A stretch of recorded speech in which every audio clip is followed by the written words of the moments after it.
বাংলাদেশের গ্রামীণ জীবনে একটি গুরুত্বপূর্ণ অংশ হচ্ছে কৃষি। এই কৃষির মাধ্যমেই গড়ে উঠেছে হাজারো মানুষের জীবিকা।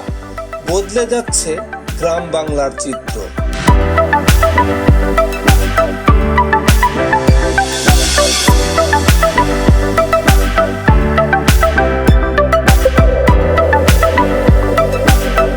নাটোর জেলার বাগাতিপাড়া উপজেলার চিথলিয়া গ্রামের পরিশ্রমী কৃষক পলাশ লাউ চাষ করে গড়ে তুলেছেন নিজের স্বপ্নের ক্ষেত। গাছে এখন প্রচুর পরিমাণে লাউ ধরে আছে। প্রতিটি লাউ যেন পরিশ্রমের গল্প বলে। গাছের গোড়ার চারপাশ পরিষ্কার করে দিচ্ছেন তিনি, যাতে গাছ ভালো পুষ্টি পায়, রোগ পোকামাকড়ের আক্রমণ থেকে বাঁচে।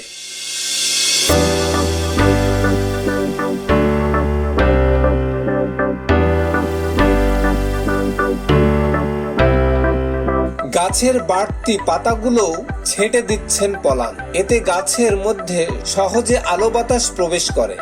লাউ বড় হয় দ্রুত এবং গাছ থাকে স্বাস্থ্যবান। পরিশ্রম আর যত্নের ফলস্বরূপ এই লাউ গাছে এখন ঝুলছে তার পরিশ্রমের ফসল।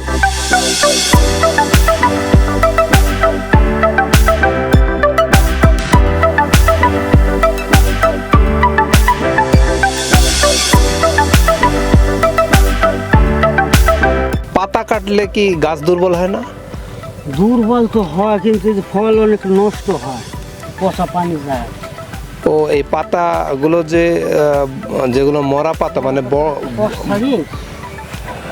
এগুলো কষ লায়ে লাগলে পারে কি লাউ কি নষ্ট হয়ে যায়? নষ্ট হচ্ছে।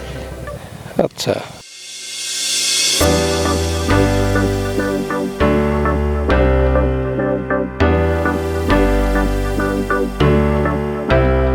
না আমরা দেখছি যে এই যে লায়ের গাছে যেমন পাতা ছাঁটা হচ্ছে, পটলের গাছে পাতা ছাঁটা হয়, আবার বেগুনের পাতা ছাঁটা হচ্ছে। মানে পাতা ছাঁটার এই বিষয়টা আগে তেমন একটা দেখা যায়নি, তবে এখন দেখা যাচ্ছে যে পাতা ছাঁটলে নাকি ফলন ভালো হয়, মানে আলো বাতাসের জন্য।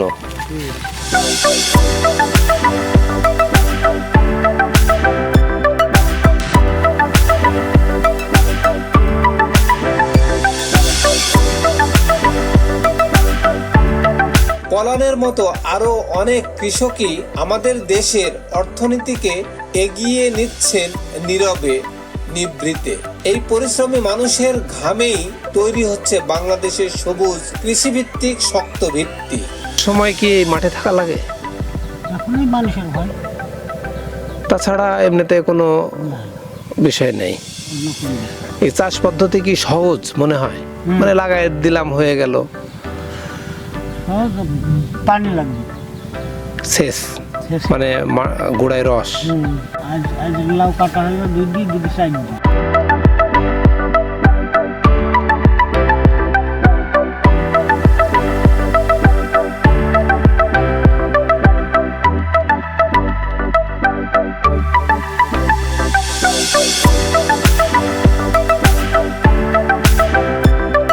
কৃষি পারে গ্রামকে গড়ে তুলতে, কৃষি পারে বদলে দিতে একটি মানুষের জীবন।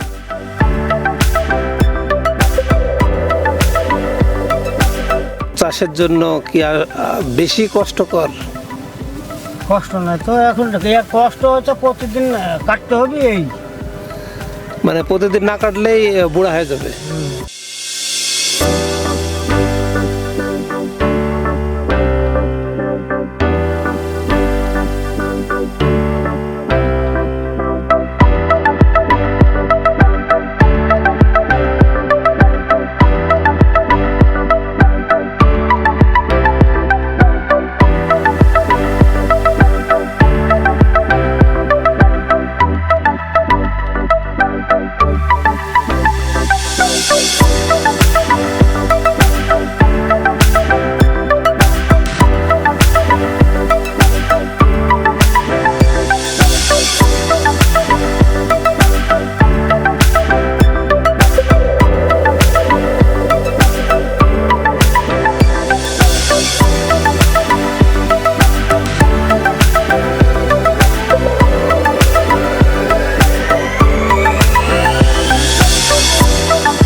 এই ডগায় কোনো ফুল নাই না?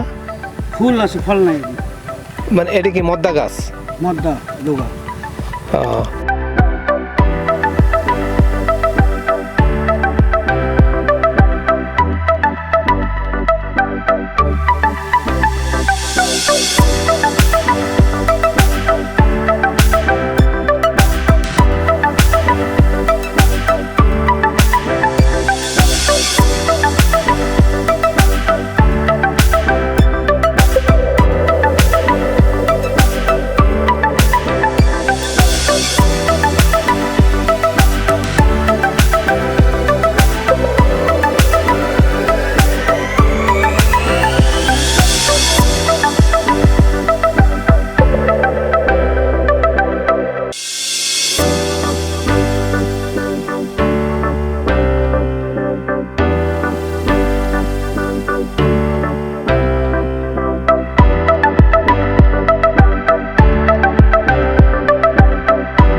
আজ এই পর্যন্তই।